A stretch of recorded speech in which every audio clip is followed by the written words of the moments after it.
മദ്യലഹരിയിലെ കൊല, യുവാവ് അറസ്റ്റിൽ.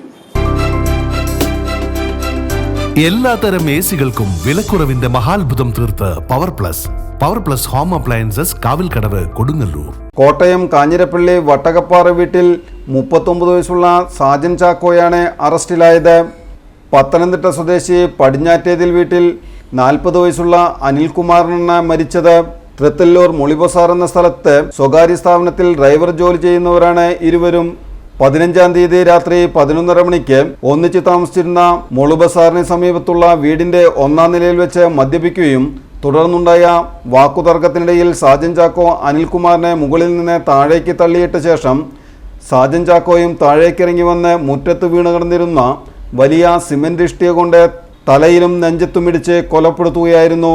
Vadanappally police station inspector BS Binu, sub ഇൻസ്പെക്ടർമാരായ Sreelakshmi, Rafeeq, senior civil police ഓഫീസർമാരായ Rajkumar, Jinesh, civil police officer Amal എന്നിവരാണ് പ്രതിയെ പിടികൂടിയത്.